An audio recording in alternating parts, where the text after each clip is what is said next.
Olá, turma! Bem-vindos à nossa 21ª videoaula da disciplina Matemática Aplicada à Economia, da Faculdade de Economia, Administração e Contabilidade da Universidade de São Paulo, no campus de Ribeirão Preto. Eu sou o professor Ricardo Luiz Charles Feijó e vamos tocar mais uma videoaula. Muito bem, vamos agora incrementar o modelo dinâmico insumo-produto, introduzindo alguns coeficientes que traduzem a formação de capital. Então agora nós temos um modelo com acumulação de estoques, que irá gerar um sistema dinâmico insumo-produto por um novo mecanismo diferente daquele visto na aula passada, na videoaula anterior. Naquela videoaula, tínhamos uma matriz de coeficientes técnicos de insumo-produto, que era dado pelos coeficientes A e J, onde I é a quantidade do insumo necessária na produção de uma unidade, ou do valor unitário, de R$1, do bem J. Agora vamos introduzir outro tipo de coeficiente, que não são os coeficientes técnicos, são chamados coeficientes de capital. É o nosso C e J. Tá? No modelo com duas indústrias seriam C11, C12, C21, C22. Cada C e J representa um valor em reais da iésima mercadoria que a Jésima indústria necessita como novo capital, equipamento ou estoque, resultante de um incremento da produção de R$1 nessa Jésima indústria. Então a ideia é assim, para que haja um crescimento da produção nessa indústria, tem que haver investimento. Tá? E a quantidade de investimentos, tá? Que é a alocação de uma mercadoria no acréscimo da produção, então cada investimento desse é simbolizado por esses coeficientes C e J. Tá? É quanto da mercadoria I eu tenho que ter na produção da própria indústria I, ou da própria indústria I, ou no caso da indústria 1, ou numa indústria 2, para que haja a expansão da produção na indústria 1 e na indústria 2. Tá? Então, isso representa a necessidade, tá certo, de novo capital, tá? Para que haja a expansão na indústria em questão. A gente trabalha com uma certa razão, um certo coeficiente marginal entre capital e produção, imaginando que há apenas um único tipo de capital na produção da iésima mercadoria. Trabalhamos com coeficientes de capital fixos. Tá? Então, a quantidade produzida de cada mercadoria satisfaz a demanda de necessidade de insumo, a demanda final, e agora essa nova componente de demanda que nós estamos introduzindo, que é a demanda de capital para a expansão da produção. Vamos, portanto, estender o modelo com essa ideia de capital para a expansão. No caso, primeiramente, no caso de tempo contínuo, utilizando derivadas, certo? Então, eu tenho um incremento da produção da mercadoria I, representada pela derivada. Então, x e linha de t é o quanto cresce a produção da mercadoria I. É a taxa de variação expressa pela derivada temporal.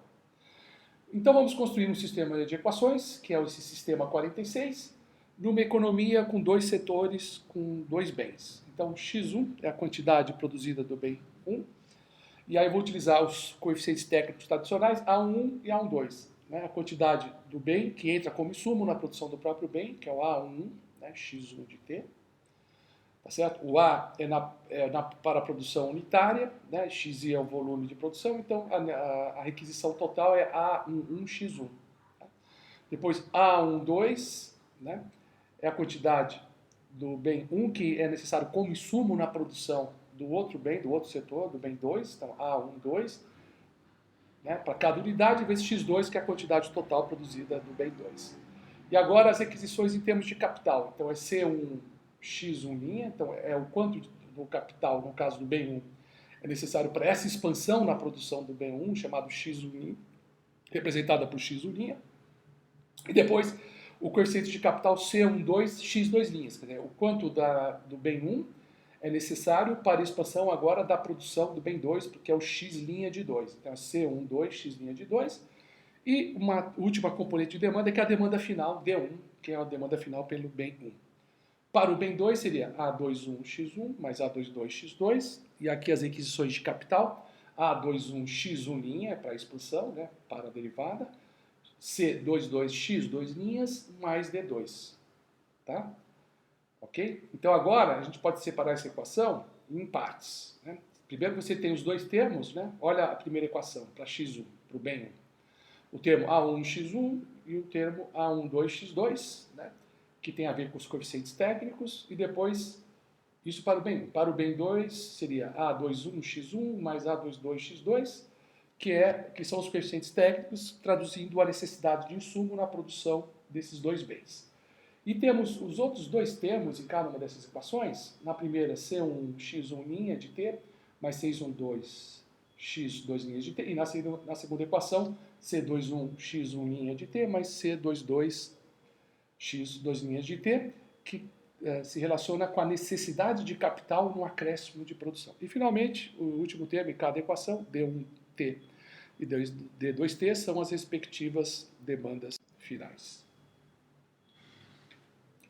Vamos representar o sistema 46 utilizando a notação matricial. Né? Em termos matriciais, a gente pode escrever Ix, tá certo?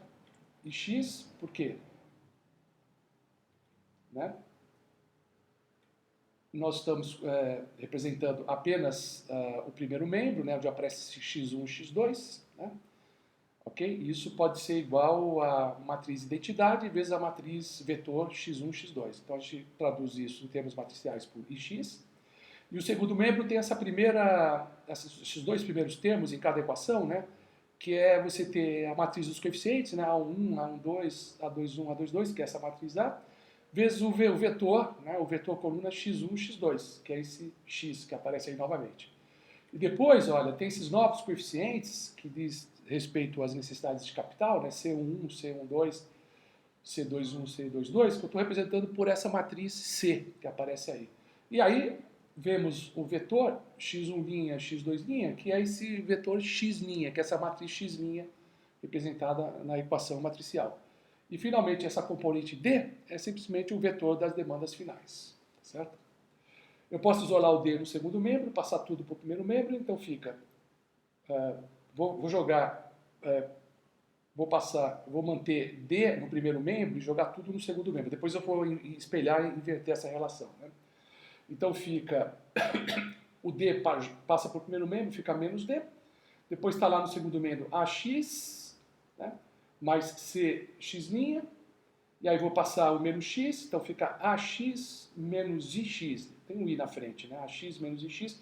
Eu ponho o X em evidência e fica, como eu passei por outro lado, então fica A menos IX, tá certo? Tudo isso aparece no membro, no outro membro ficou só o menos D. Trocando os membros, então fica CX' mais A menos IX é igual a menos D. Escrevendo, isolando menos D no segundo membro, eu posso escrever a equação matricial dessa forma. Vamos agora representar o mesmo modelo para o caso de tempo discreto. Então, no caso de tempo discreto, eu tenho que introduzir os subíndices que demarcam os períodos discretos, e no lugar da derivada, eu tenho que escrever a variação discreta, que é esse delta xi t menos 1, que é xit menos xi t menos 1. Tá? Essa é a variação que ocorre em t menos 1, que vai de t menos 1 a t. Então, foi o delta x, que diz respeito ao bem i, então é xi. Tá? Então, essa é a variação em t menos 1, que é xit menos i menos xi t menos 1. Tá? E agora o mesmo sistema em termos de valores discretos, né? Então fica, ao invés de x1 e x2, fica x1t, x2t, né? Para demarcar o período. A matriz dos coeficientes técnicos está aí, né? x1, x2t, subíndice t porque é discreto. A matriz dos coeficientes de capital aparece aí. E no lugar daquela matriz que envolve as derivadas, aparecem as diferenças. Então fica x1t menos x1t menos 1t menos 1, x2t menos x2t menos 1, e mais o vetor das demandas finais, no caso discreto, d1t, d2t. Então a equação pode ser escrita na forma dessa equação 47, que é o sistema no caso discreto. Muito bem, então eu tenho o produto de matrizes, né? Eu tenho dois produtos de matrizes, depois eu tenho a matriz das demandas finais. O primeiro produto, né, que é essa matriz dos coeficientes técnicos, A1, A12, A21, A22, que multiplica x1t, x2t, expressa, portanto, a necessidade de insumo. Né? O outro produto de matriz, que é a matriz dos coeficientes de capital, C1, C12, C21, C22, vezes a matriz da variação, né, da variação do produto, x1t menos x1t menos 1, x2t menos x2t menos 1. Então, esse produto de matriz reflete a necessidade de capital. E, finalmente, a última matriz, que é o vetor demanda final D1t vezes 2t, agora considerado para o caso discreto. Tá? Vamos sintetizar essa representação matricial, tá? Na forma Ix de t é igual a Ax de t, então A são coeficientes técnicos, mais o C, que são os coeficientes de capital, de demanda de capital, vezes a matriz, né, de variação, né, tá certo? Que é o xt menos 1, tá? Mais o dt, que é o vetor da demanda final. Tá? Vocês podem facilmente identificar vetor identidade, vetor da produção, vetor dos coeficientes técnicos, vetor dos coeficientes de acúmulo de capital e o vetor de demanda final. Isso pode ser facilmente identificado no caso discreto. Dessa última equação, vamos adiantar o índice t e vamos isolar o vetor de demanda no segundo membro. Tá? Como nós adiantamos, o vetor de demanda não é mais dt, é dt mais 1, e os outros termos eu passo para o primeiro membro. Então fica i x de t mais 1, porque estou adiantando, né? O a de x de t mais 1, que eu adiantei também, passa para o primeiro membro, então fica 1 menos a. E esse c, veja que tem o c e x de t menos x de t menos 1, né? O x de t fica x de t mais 1. Então, C eu passei para outro membro, x de t mais 1 está em evidência, como vocês estão vendo, e sobra um C x de t, porque o x de t menos 1 eu adiantei, o subíndice ficou de x de t, né? Então sobra um menos C x de t, que é essa terceira mais, né? Que eu passei para outro membro. Então, esse mais C x de t, que é esse último termo aí do primeiro membro, é igual a dt mais 1. Isso aí o que é? É uma equação, a diferenças, né, de primeira ordem, tá? Que nós sabemos bem calcular. Isso para o caso de duas indústrias. Se eu tiver N indústrias, vai aumentar a ordem das matrizes, essas matrizes terão um número de linhas e colunas maior, mas a técnica de solução é essencialmente a mesma. Tá? Então, esse tipo de consideração pode ser feito no modelo de insumo-produto dinâmico, certo? E considerações semelhantes podem ser implementadas no modelo de equilíbrio geral, que nós não veremos nessa exposição. O que faremos agora?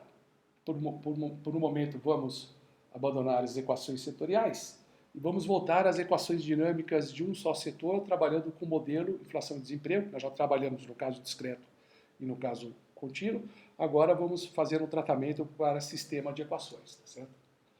Muito bem. Então, vimos na videoaula anterior as equações de 22 a 24, que descrevem, primeiro, essa equação, né, P igual a W menos T, que mostra o crescimento da inflação, né, igual ao crescimento do salário menos o crescimento da produtividade, W menos T. Depois eu substituo os salários pela hipótese de Phillips, né, que é A menos beta U mais GΠ. Então o salário depende do desemprego, é o trade-off, né, entre salário e desemprego, e o salário depende da expectativa de inflação, que é esse termo G vezes π. Substituindo, então, a inflação P é igual a alfa menos T menos beta U, taxa de desemprego, mais G vezes π, onde G é expectativa de inflação. Essa é a primeira equação do modelo. A segunda equação é a hipótese de expectativas adaptativas, né? Quer dizer, a variação da inflação esperada, né? dπ, dt, como variam as expectativas, depende da adaptação, depende da diferença entre o valor observado, que é o P, e a inflação esperada, que é π. Então, Jp menos π é o que dá a derivada de π. E J é um termo entre 0 e 1, 0 menor que o J, menor ou igual a 1, onde J seria o coeficiente de ajuste, né, das expectativas inflacionárias pela diferença entre o esperado e o observado. E, finalmente, uma equação para a taxa de desemprego, que era o efeito da moeda real, tá certo? na expansão da economia e na alteração da taxa de desemprego. Nós vimos também essa equação. Então, du dt é menos k, mi vezes mi menos p, mi, essa letra grega chama mi, certo? Onde esse coeficiente k é positivo, agora no lugar do m, que é a taxa de crescimento monetário, nós estamos chamando de mi, tá? Então, mi no lugar de m, tá? Nós, nas videoaulas anteriores, aprendemos a condensar esse modelo em uma única equação, de uma só variável. Nós chegamos a equações diferenciais, uma para a inflação esperada, outra para a taxa de desemprego U, e podemos tratar essas duas equações num sistema de equações diferenciais dinâmicas, como de fato nós já fizemos. Muito bem, vamos representar a derivada da expectativa de inflação π pelo símbolo com a linha. Tá? Então, dπ dt é π' de t. Tá? Na variável de desemprego, vamos usar também o símbolo linha. Então, du de t é u' de t. E vou substituir as equações uma nas outras. A gente já tinha visto que o π' de t é j alfa menos t menos beta u menos j 1 menos g vezes π. Tá? Agora vamos isolar o π' e o π no primeiro grego. Então fica π' de t, o menos j1 menos gπ fica mais j1 menos gπ. E depois o termo, né, j, beta u, estou distribuindo aqui o j, e vai para o primeiro membro, portanto isso fica um sinal positivo. E sobra apenas j alfa menos t, tá, no segundo membro. Então agora eu tenho uma equação diferencial de primeira ordem na variável π, né, na expectativa de inflação. Tá? E também aparece, no que eu chamei de termo ali, aparece a variável u. Então envolve a expectativa de inflação e a taxa de desemprego. Vamos pegar uma outra equação diferencial para essas duas variáveis, π e u. Vamos fazer assim. Então a gente isola o p, né? Então p é igual a 1 sobre j, π' mais j vezes π. Né? Isso sai da equação de expectativas adaptativas isolando p. Tá? Então, da equação da taxa de desemprego, o linha é menos k mi menos p. Aí menos k mi, no lugar de p eu ponho agora essa expressão onde eu isolei p. Né? Então fica menos j π' mais j vezes π. Ok? Eu vou substituir a expressão em π' que eu tenho lá em cima nessa última expressão, tá? Nessa última equação, a equação para o linha. Então, o linha fica menos k, mi, menos 1 sobre j. Aí, no lugar de π' eu ponho a expressão toda, né? Que é j alfa menos t menos beta 1 menos j 1 menos g vezes π. E, finalmente, sobrou aquele termo mais j vezes π. E agora, vamos continuar, né? Então, aí fica, vamos distribuir o menos k. Primeiro, o menos k distribuiu menos k vezes mi. Ok. E quando for distribuir o segundo menos k, note que esse 1 sobre j cancela com o j que aparece no primeiro termo, com o j que aparece no segundo e com o j que aparece no terceiro. Então eu posso simplesmente eliminar, já sair distribuindo k, menos com menos dá mais, né? Porque é menos k, com menos 1 sobre j vezes j, quer dizer, com menos 1, dá o k, simplesmente o k, e k alfa menos t, né? Menos beta u, certo? Pensando aqui no primeiro termo, e no segundo termo é o k, né? Tá, aqui tem um sinal menos mesmo, tá certo? Tá? Então, o segundo termo, menos com menos dá k, tá? Então, menos com menos dá mais, então fica o menos k, tá? 1 menos g, porque multiplicou por 1 sobre j, né? Aqui fica menos 1 sobre j sobre menos j, dá mais 1. Mas como tem o menos k, então mantém o sinal menos, né? Então fica menos k, 1 menos j vezes π, tá? E finalmente, aqui, esse jπ, como está pré-multiplicando por 1 sobre j, fica simplesmente o π, como eu estou multiplicando por k, mas tem um sinal menos, fica menos π. Como eu estou multiplicando por menos k com menos π dá mais kπ, que é esse último termo aqui. Tá? Portanto, reescrevendo, né, o linha é igual ao quê? Vamos arranjar isso. Né? Vamos colocar k em evidência. Tá? Então, vamos lá. Pondo k em evidência, fica k, olha para o segundo termo, k alfa menos t. Tá? Okay? Depois olha para o primeiro termo, que aparece esse menos kmi, eu pus o k em evidência, né? Deixa só o mi com o sinal menos. Então, menos mi. Tá? Depois aparece, olhando o último termo ali da expressão entre parênteses, tá certo? Que é esse beta vezes u, para multiplicar por k. Tá certo? Como tem o sinal menos antes do beta u, então fica esse menos k beta u. Tá? Depois eu vou distribuir aqui esse penúltimo termo aqui, tá certo? distribuir aqui o K vezes 1 vezes o π, tá certo? Então fica menos Kπ, tá certo? Depois tem esse KGπ, menos com menos dá mais, por sinal positivo, então esse KGπ, tá? Aí tem esse menos Kπ que eu falei e tem o mais Kπ, ele cancela, porque é menos Kπ mais Kπ, isso aqui desaparece. Então linha é simplesmente, eu vou colocar esse KGπ no primeiro membro, fica linha menos KGπ, sinal menos que eu troquei de membro, né? Esse menos K beta U, eu ponho no primeiro membro, fica mais K beta U. E o que sobra agora no segundo membro? É esse K alfa menos teta menos U. Então aqui eu tenho uma equação diferencial, tá, para a variável U, tá, em que aparece também a variável π. Tá?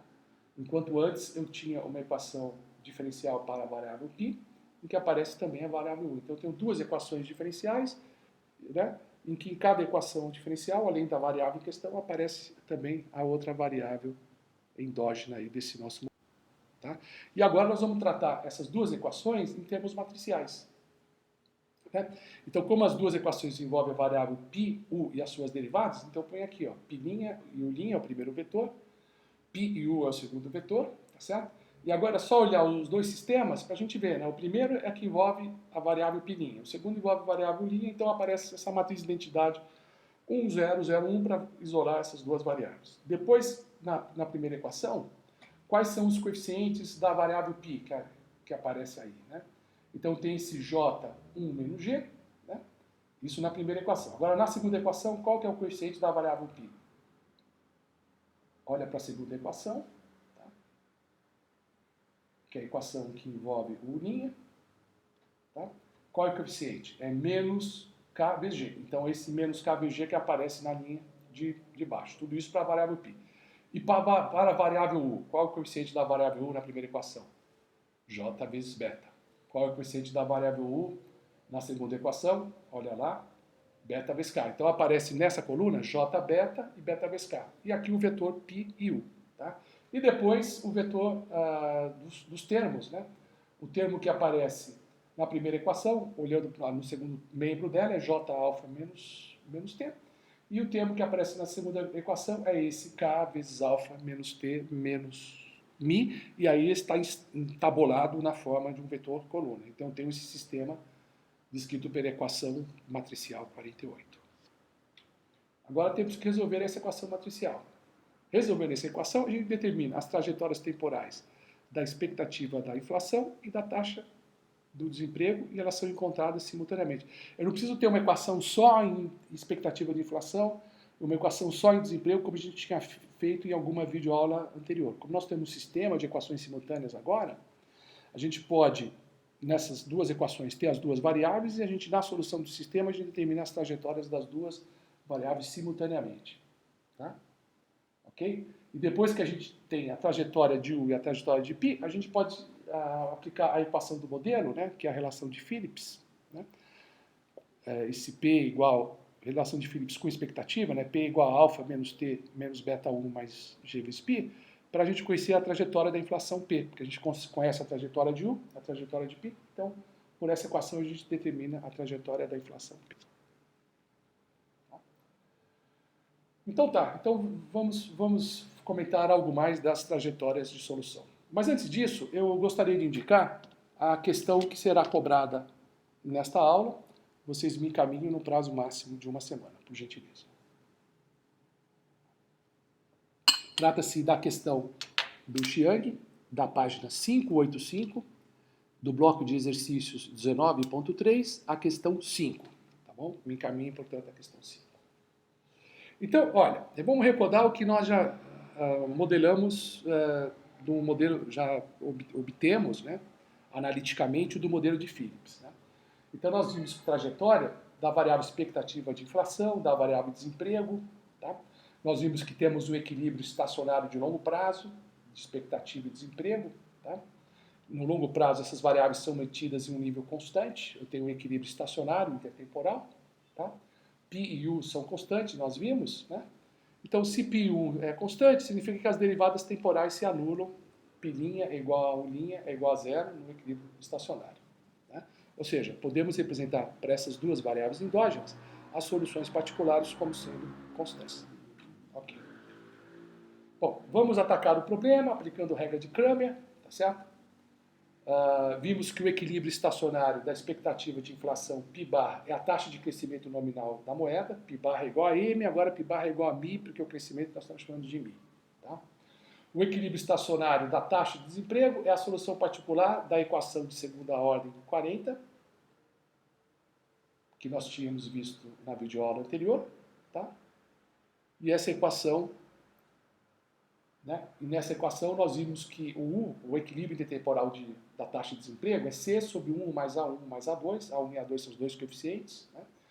E vimos que isso dá KJ alfa menos T menos M mais KGJM sobre beta KJ. Ou, colocando em evidência, 1 sobre beta alfa menos T menos M mais G vezes M. Se a gente substituir M por μ, então o barra é 1 sobre beta alfa menos T menos μ mais G sobre μ, o que dá 1 sobre beta, alfa menos T, colocando em evidência, né, menos 1, menos G vezes μ. Isso em termos de equilíbrio intertemporal, tá? Que é o valor de π bar e U bar. Em termos das funções complementares, vamos ver agora a solução geral da equação homogênea associada. Vamos voltar ao sistema de equações matriciais 48, que nós vimos alguns slides atrás, nesta videoaula, e vamos representá-lo de uma forma mais abreviada, mais sintética, como sendo I vezes U mais K vezes I é igual a D. O U é o vetor das derivadas, né, π', linha. O I, evidentemente, é a matriz de identidade. O K é o vetor desses coeficientes, que nós já vimos, né, J1 menos G, J vezes beta, menos K vezes G, K vezes beta. Essa é a matriz K. O V é o vetor das variáveis endógenas, né, π e U. O D é o vetor dos termos, né, que nós já vimos que é J alfa menos T e K alfa menos T menos μ. Tá? Então, como se trata da solução da homogênea, então a gente faz o vetor, a gente anula o vetor D, né, fica a equação homogênea associada, que é IU mais K vezes μ é igual a zero. Como se trata do caso contínuo, as soluções experimentais é do tipo m e elevado a rt e n e elevado a rt.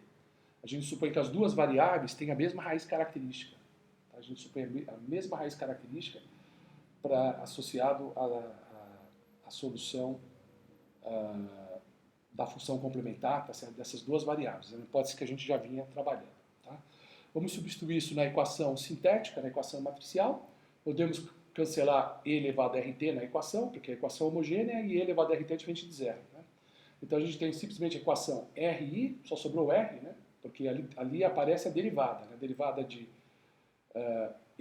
ERT é simplesmente R elevado a T. Então fica R, só sobrou R, tá certo? Né?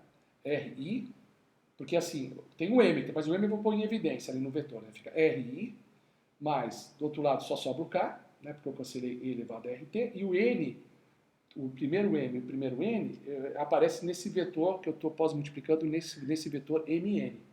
Então, de fato, fica RI mais K vezes o vetor MN igual a zero. Ok? Aí você conhece o K, tá certo? O R vezes I é simplesmente uma matriz que tem duas entradas de zero, tem um R na diagonal principal, soma com a matriz de K que está lá em cima. Então fica R mais J, 1 menos G, J beta, menos KG e R mais K beta, vezes o vetor M sobre N é igual a o zero, que na verdade é um vetor nulo, né? Então aqui estou explicitando, né? A primeira entrada é zero, a segunda entrada é zero. Ok? Bom, queremos soluções não triviais, porque M e N igual a zero não nos interessa, né? Porque isso anula a função complementar, não é o caso. Então a gente faz o determinante da matriz de coeficientes se anular. Então o determinante da matriz, determinante de R mais J, 1 menos G, J beta, menos KG, R mais K beta, deve se anular. Ou seja, multiplica as duas colunas, o produto da coluna, as duas diagonais, né? Multiplica os elementos das duas diagonais, os elementos das diagonais entre si. Eu tenho duas diagonais, tem a diagonal principal, está aí a multiplicação, né? Que é R ao quadrado mais RK beta mais J 1 menos GR, e aí mais J, assim, mais J 1 menos GK beta, e aqui o produto dos elementos da diagonal secundária com sinal menos, né? Que esse menos com menos dá mais, então fica mais JK beta G. Tá?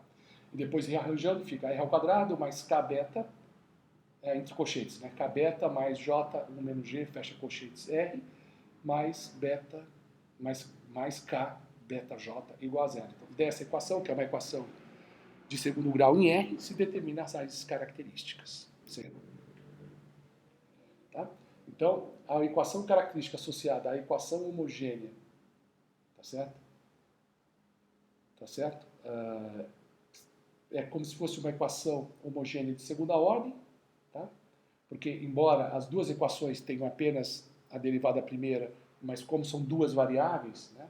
Então aparece, né? Porque como se trata de duas variáveis, eu tenho duas condições iniciais, né? Então aparecem equações, duas raízes características, né? Como se fossem equações homogêneas de segunda ordem. De fato, é uma equação de segundo grau.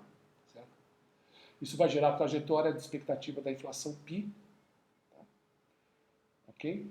Aqui está, né? A gente viu antes que D2π, dt2, mais beta-k, mais j1 menos g, dπ, dt, mais j beta kπ é igual a j beta km. Tá? Então, uma equação aqui, essa sim, para o π, é uma equação de segunda ordem, que associado a ele a gente tem uma equação característica de segundo grau. Né? Ok? Já discutimos a solução, nesse caso, da equação com π, né, nessa equação de segunda ordem em π, né, que leva em conta a derivada segunda. Né? A gente viu que tem dois coeficientes. Né? O A1 é beta, é K, beta, mais J, 1 menos G. O A2, olha na equação abaixo aqui, né? O segundo coeficiente é K, beta, J, ou J, beta, K, certo? Mas as características seria R1, R2, pela forma de Bhaskara, né? Meio menos A1, mais ou menos, raiz quadrada de A1 ao quadrado menos 4A2, tá certo? E o A1 ao quadrado, que aparece no discriminante, pode ser maior, menor ou igual a 4A2. Né? Então pode aparecer os três casos. Mas note uma coisa, né? O A2 é beta KJ, o K beta J. E tudo isso é positivo. Então o A2 é positivo. Tá? Então o A2 fica positivo. Vamos ver, nós vimos também que em todos os casos o equilíbrio temporal deve ser dinamicamente estável. Quer ver? Vamos pegar o caso 1, A1 ao quadrado maior que 4A2. Tá? Agora vamos ver ali, ó, dentro do discriminante, pegando aqui a raiz quadrada de A1 ao quadrado menos 4A2. Né? Então, como A1 ao quadrado é maior do que 4A2, tá certo? Então, significa o seguinte, que esse discriminante aqui é um cara positivo. Né?